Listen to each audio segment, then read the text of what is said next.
Okay, defensible space, pretty high in Camp Meeker, 8 to 20%, 20 to 30%. Again, once we get the GIS, we'll be able to look and get very specific about how much there is that's in this very high category. Does anybody have a sense for that? Now, the one thing that you really do have going for you is that you are a north-facing aspect. And what that means is that most of the aspect of the community faces to the north, so that the sun, when the sun comes up, you're getting shade earlier because you're facing to the north, not to the south or the west, which are the worst aspects. And by and large, I would say on average, Camp Meeker is a north-facing area. So we have a little bit less significant preheating of the fuels during the day. Fuels are, I don't think anybody would disagree, high density. Fire behavior, I'm just going to jump to the one that I pegged, which is situation 3. Continuous fuels, check. In close proximity to structures, check. Composition of fuels is conductive to crown fire and high intensity surface fires. That one, Chief Lazarich, would you agree that that is the case? Yeah, I agree with that. Steep slopes, predominantly south aspects, so we have a little moderation here. Dense fuels, heavy dust, prevailing wind exposure and or ladder fuels may reduce suppression effectiveness, history of large fires and moderate fire currents. So we've got most of those. We've got most of those aspects, and I think that we do have the potential for some significant fire behavior in Camp Meeker if the fire happens on the wrong day. So I think we can leave it here, but we could argue about this. There could be a good argument for moderate too. Although we're not broken to moderate, we have a lot of ladder fuels. The only thing we don't have, there's not a really significant fire history in Camp Meeker at this point, but I guess we're going to stay at number 3. Now, we've gotten through all of those. So now, if you look over here on the right-hand side of the page, this is how your risks are ranking up. So because you have two-way in and two-way out, we're moderate on that. Passability is inadequate. Secondary road is inadequate. Primary slope is moderate, but I think this might move. Street signs, I think that might move to high. Basically, we're talking about a pretty high-risk world that we all live in. Lots of fun projects that we can start working on to reduce these risks in the future. Now, over here, we have some other contributing risk factors that we can choose. Now, lightning in Sonoma County generally is a pretty low risk. We may have more lightning behavior this year than usual, so ask me again next year. But I'm going to leave that at low. Camping activities, I'm more thinking people making campgrounds and putting their tent out in the forest. I don't think there's much of that going on in Camp Meeker. Is that true? I guess so. So I'm going to put that at low. I'm going to back you up from that. We do have an issue with the unimproved areas of Camp Meeker that I know St. Dorothy's has dealt with, folks just camping, and the Union Grove has had an issue with people just sort of creating camps. So I actually think this is a higher risk than you might assume, because there are no actual campgrounds, but there are definitely people who have sort of created campgrounds. So. And are there permanent residents? Does this run into being a homeless issue as well? Yes.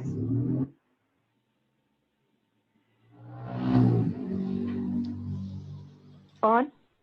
Yeah. Moderate? Least moderate.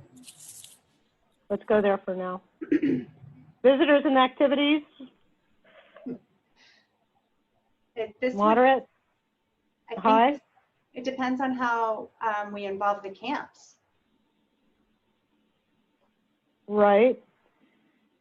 Yeah, I mean, like we don't have anyone now due to COVID But like normally we have like hundreds of kids coming every month, and that probably goes the same for like Alliance. They probably have even more people.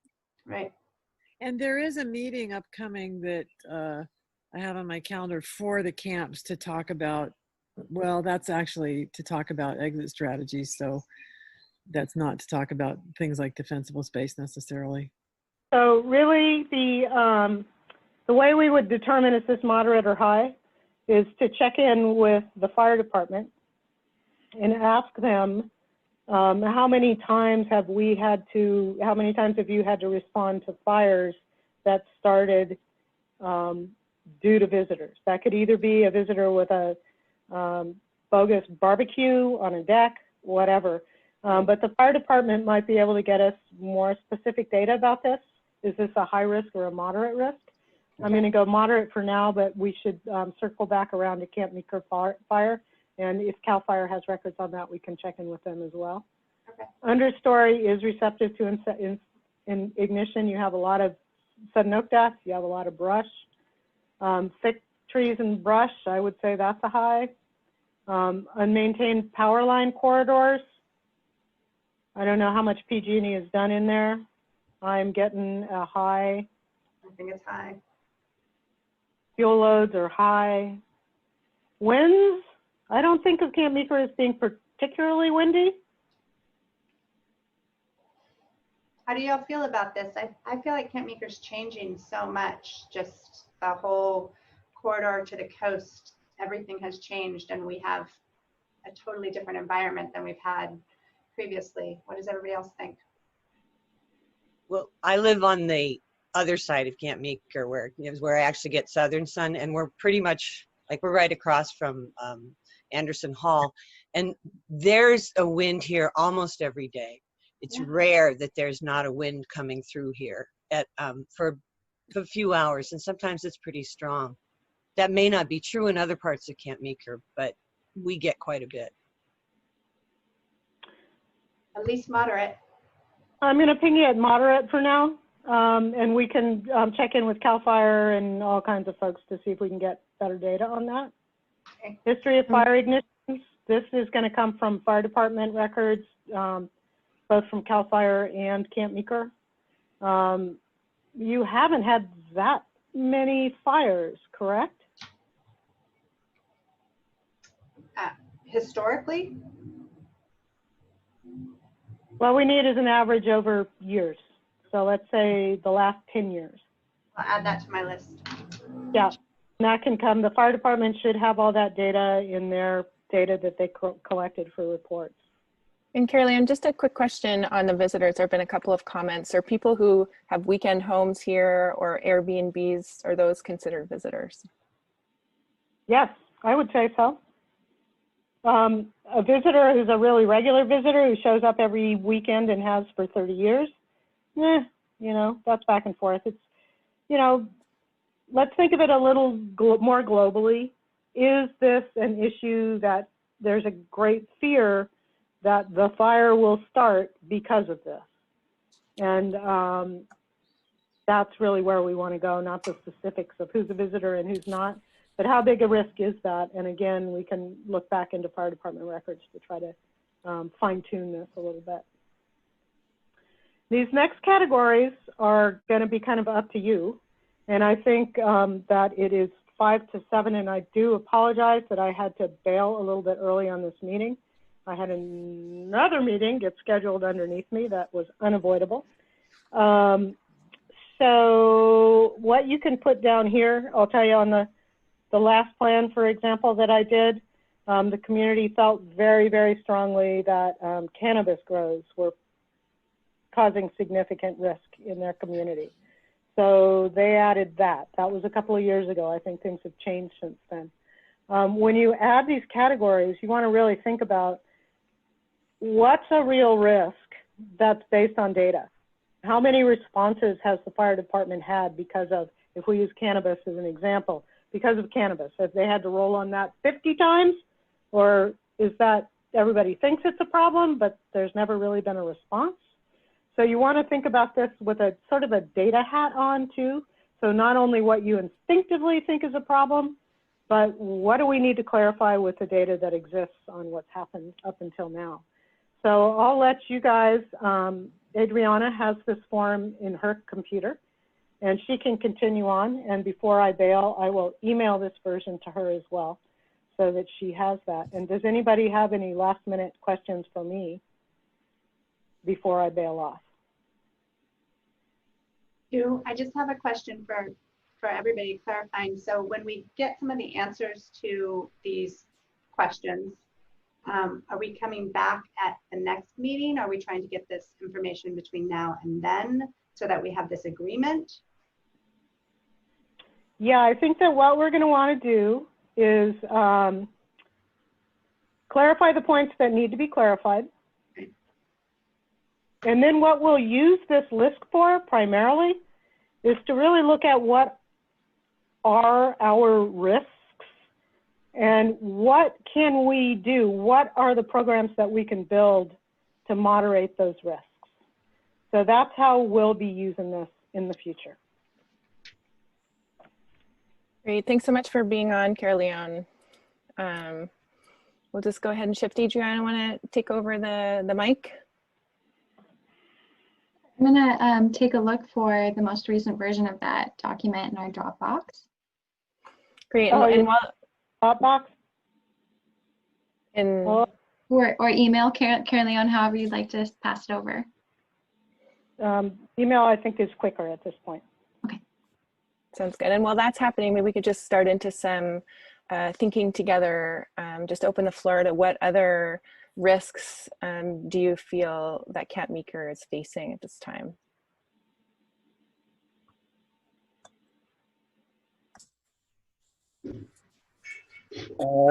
Did we ever talk about, I know that we talked about brush tip, but did we ever talk about like dead trees like that are still standing, like from like sudden oak death and stuff like that?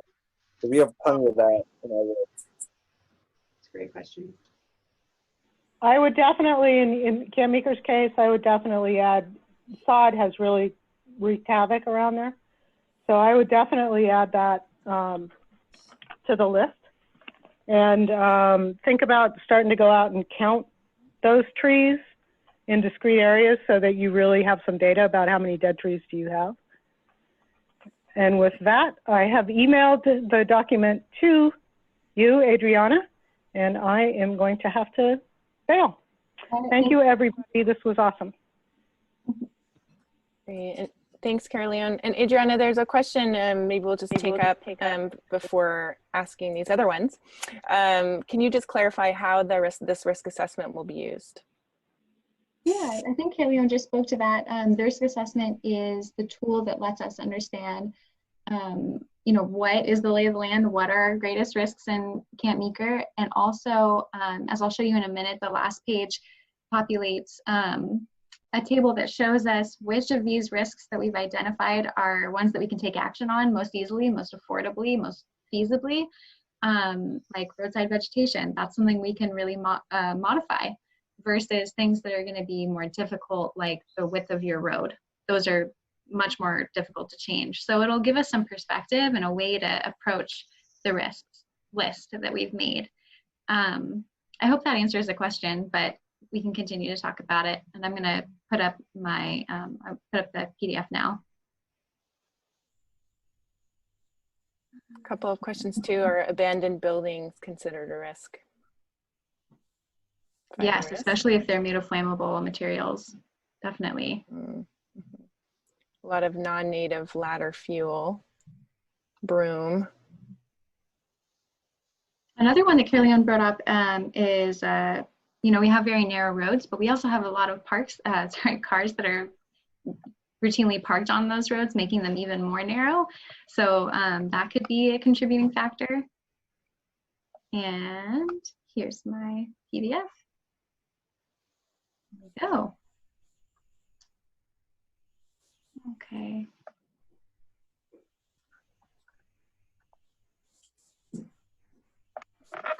Sorry, not everything about Zoom is very easy. I have to move around your faces so that I can get to the scroll bar. And while you're getting that set up, there's a question about, will the risk assessment tool be available to homeowners insurance providers?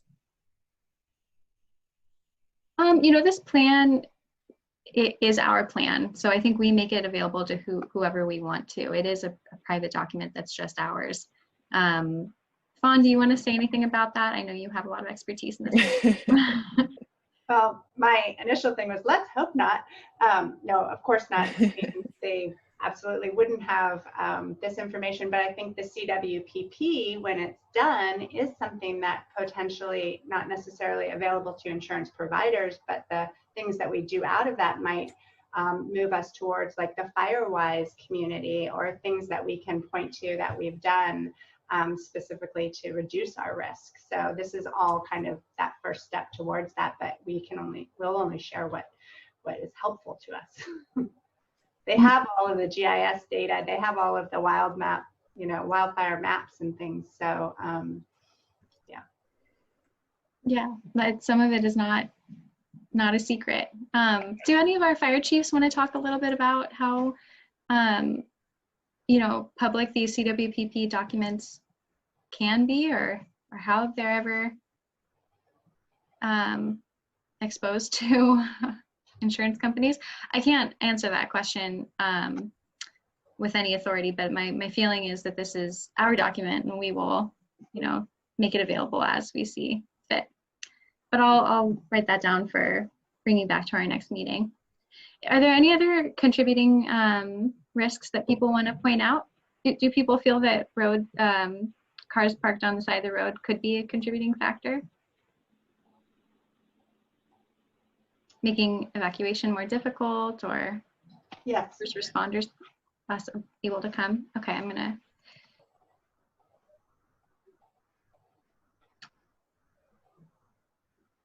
And any others that come to mind? Maybe we can let this just kind of percolate for a little while. And in the meantime, I will take us down to this really interesting summary page. It takes this data that's on this page and it plops it into this table. So just a quick introduction. This table is showing us in green, yellow, and red our risks that can probably be modified in green, to our risks that can possibly be modified with funding and effort, to risks that can likely not be modified. Those are the more static, difficult to change ones, like your road width, roads in and out. So let's see, what is it telling us? Based on the data that we've put in here, it looks like some of the things that we can most likely modify are our gates, which we've identified are inadequate for evacuation, roadside vegetation, street signage and house signage, definitely. Home construction, roofing, we'll have to come back with some better research to see where exactly we're at with that, but that's something that potentially we could change. Unenclosed features are those decks, fences, porches, other things that are going outside the footprint of your home that might be flammable. And those are things that we can modify fairly easily. And defensible space. So again, that's like, the vegetation that's growing near your home and the flammability of the materials surrounding your home. That's all modifiable.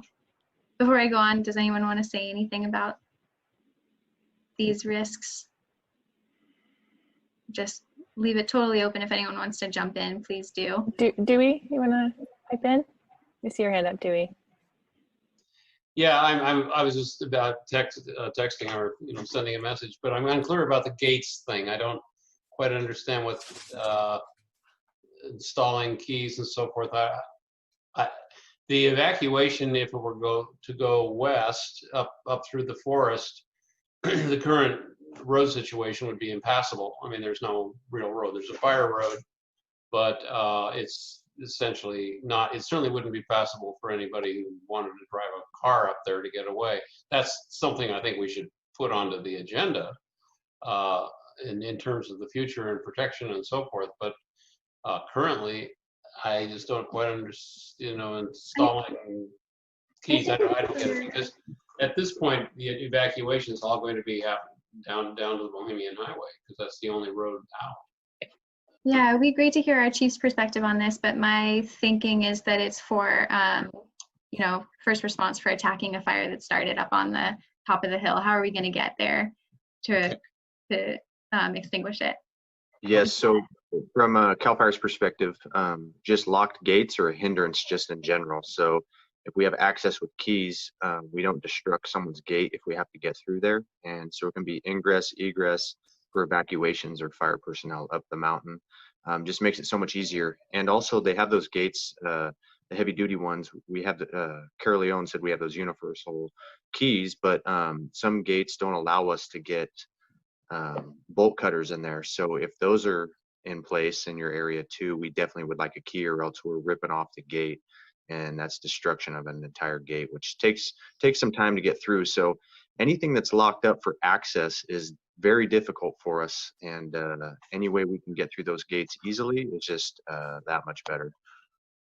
Well, I think that's great, and I think we need to work with the further west owners then, who would have access from Willow Creek Road, to make sure their gates are accessible. I think they are now, but I don't know. Yeah, we could do some reconnaissance and asking our neighbors to find out more. Any other comments on these risks that can probably be modified? Okay. I just wanted to reiterate what Dewey was saying, in that road outside of St. Dorothy's that heads towards Willow Creek. I know I've heard in the past people consider it an escape route, and I would really caution people and advise not to use a road that you're not familiar with or not certain that it's clear to pass as an escape route. That could be a really bad scenario if people use that road. I'm seeing a lot of people agreeing with you.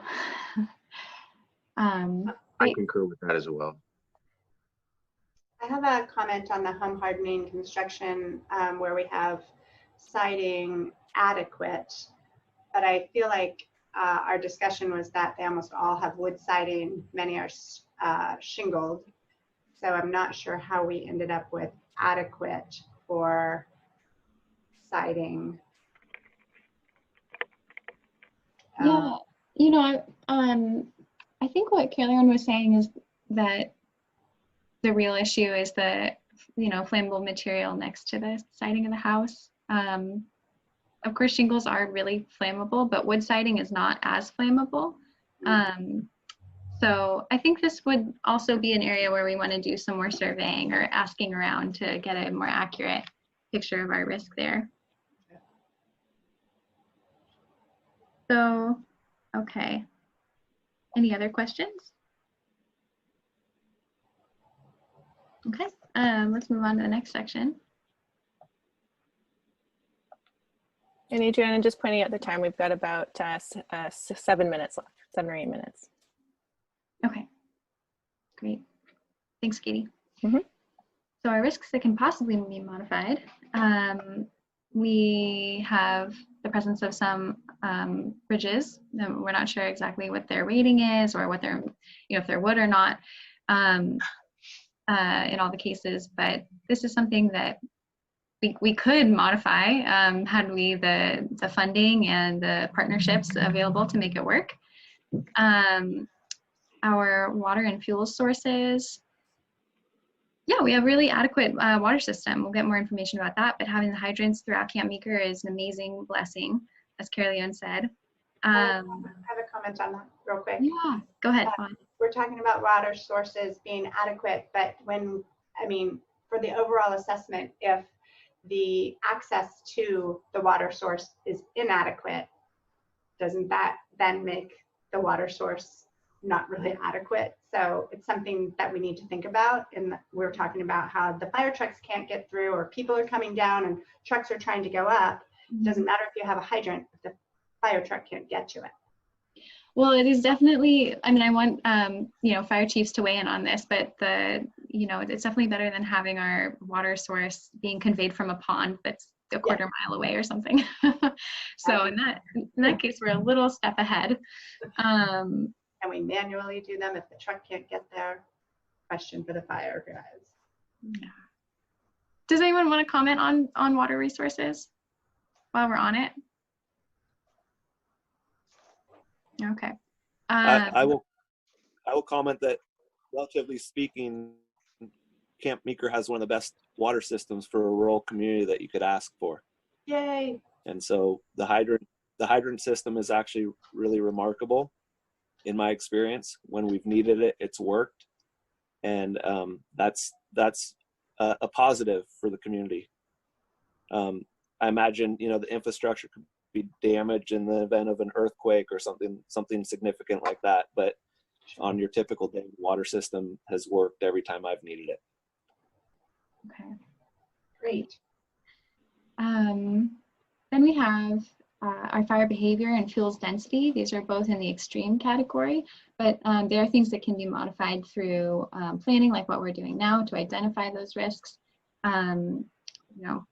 Asking for funding to implement projects and doing widespread education and outreach to get our community all on the same page about what is the risk around our fuels density. So I think that is, it's a big one. It really is, but it's something that we can approach with our, collective concerted effort. All right. And finally, let's just have a little reminder of the things that are going to be very difficult to modify. So primary roads out, moderate there. Our road width, surprisingly moderate. Same with slope. So these are things that, we're just going to have to live with what they are, but how can we improve what's around them? How can we make them a little bit wider in their defensible space, vegetation wise? And how can we, during fire season, really make sure to park our cars in other places so that those already very narrow roads are just a little bit more breathable, a little more passable. As far as, and that really goes to the secondary roads. Let's see, our utilities are undergrounded, and that is what it is, not going to change that. And yeah, fire behavior, again, there's nothing you can do about the way that, the aspect of our community or the topography of the community. It's really the above ground fuels and the way that we work together is what's going to make a difference, not so much, changing where we are located. Does anyone else want to add to that? Just to put it in perspective for us, or even the risk assessment on the whole? Okay. It took me a second to unmute it. Are you referencing the fire hazard severity stuff? Yeah. Yeah, so that's just a mapping system that the state just determines of the local areas. So it's kind of a broad spectrum, but the local communities can look at that. And when you were talking about insurance companies, that's something that they pay attention to too. Fire hazard severity zones, of just how much fire behavior can be in that vicinity. So there could be little areas within that don't fall within high, the medium, or low. But I don't know if I'm answering what you're saying specifically, but that's kind of what it's geared towards. It's just kind of a statewide based geographical area map, so we can predetermine areas that specifically either low or high. Those are our two concerns. Most places fall under moderate, so just kind of determines the extreme levels.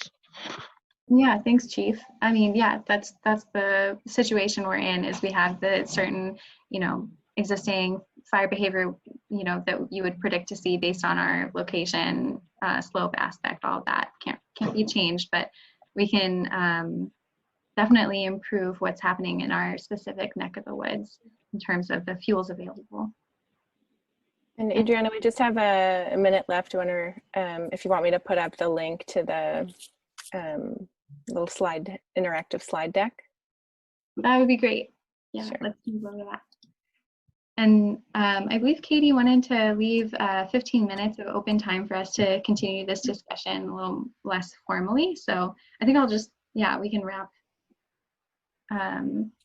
the use of the form there, and we can continue the discussion in a little minute later. Great. And so again, just before everybody jumps off, we just wanted to, again, so we're going to be officially ending the meeting in just a minute, not yet. And you're welcome to stay on. I think it would be nice, you know, there's a lot of information and we can just take some time to process like what are our high level takeaways or any other thoughts or questions. So we'll be able to hang out.